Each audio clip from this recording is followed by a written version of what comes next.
Starting today, your inner critic no longer gets to decide and make decisions for you because we are going to rewrite the script. Studies show that swapping self-criticism for intentional support makes you stronger, steadier, and in the long term, more capable of withstanding change. So the next time that things go sideways, pause for a moment, take a breath, and ask yourself, what do I need right now? Taking that moment to ask the question and thoughtfully answer it shifts everything. Hello, my darlings, and welcome back to the channel. For those of you who are new here, my name is Ash, and this is the space where you and I get to journey this beautiful thing called life together. So pull up a cozy seat and get something good to drink, because today we are exploring what it actually means to embody self-compassion and what it takes to build the kind of inner strength that helps us stay calm when life gets messy. So the definition of self-compassion, which I'm going to read for you, is that self-compassion involves the practice of treating yourself with kindness during moments of difficulty, recognizing that struggle is a universal human experience, and approaching your thoughts and emotions with calm, mindful attention. Psychologist Dr. Kristin Neff coined this or popularized this phrase, and in her studies, she identified three main components of self-compassion. And these three interconnected or interdependent concepts create a framework for handling setbacks with clarity, emotional balance, and a whole being kind of maturity. The first of this three-pronged system is mindfulness. And mindfulness is the ability to notice your circumstances or a particular experience with clear eyes. In neuroscience, this is also referred to as affect labeling. Affect labeling, by definition, is the ability to not only identify, but also to verbalize your emotions, which then makes it easier for you to navigate that space instead of being pulled into the negative feelings. By simply stating what you're going through in very clear, non-judgmental language, you activate regions of your prefrontal cortex.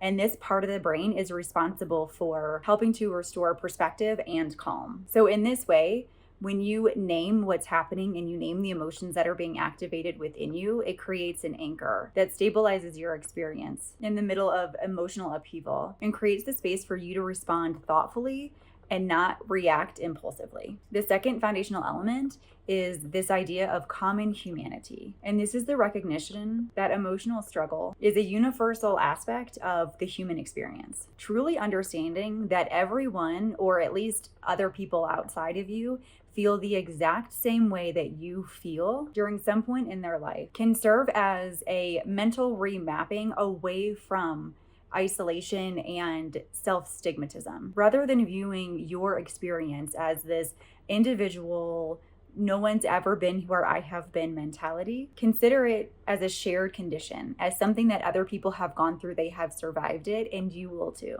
Switching this mindset to understanding that you are part of a very complex human network of emotions fosters empathy, self-acceptance, bolsters connection between others, and simply makes you feel less alone. The bottom line here is that you're human.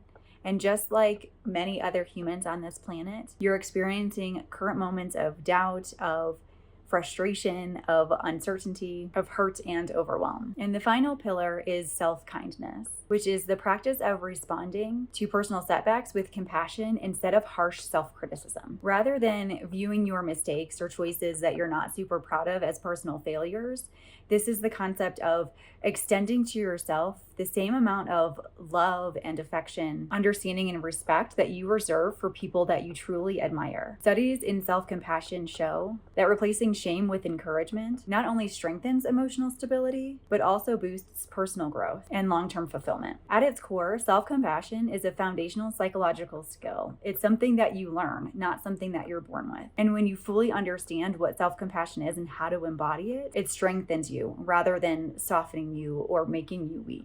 Endless self-criticism may seem like it is bolstering your ambition, but really what it's doing is it's just eroding any type of respect, any type of confidence, any type of clarity that you have for yourself, because you're constantly sending the message to your subconscious and even to your conscious that you are not trustworthy, that you're not capable. And this ends up promoting burnout and then affecting any type of long-term success. In contrast, Self-compassion is absolutely rooted in flexibility and self-regulation. It empowers you to face challenges head on without defaulting to a conversation of shame or self-deprivation. And it's been proven that treating yourself with fairness during difficult situations and circumstances improves problem solving and your ability to be persistent while laying the groundwork for sustainable progress in any area of your life.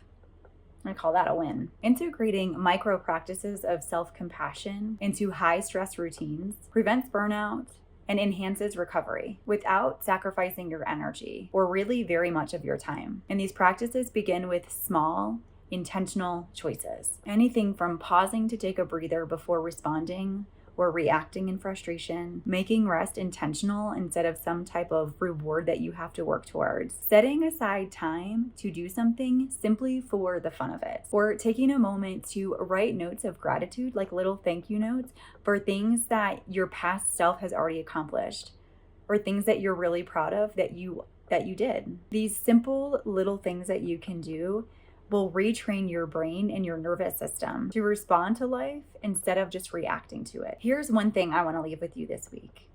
What is one memory your past self deserves a thank you note for? Let that moment affirm that self-compassion is an internal language shaping how you recover, how you grow, and helps you lean into moving into the future that you want for yourself. Keep practicing self-care that builds self-trust and makes sustainable progress possible. And until next time, I'm holding you in the light.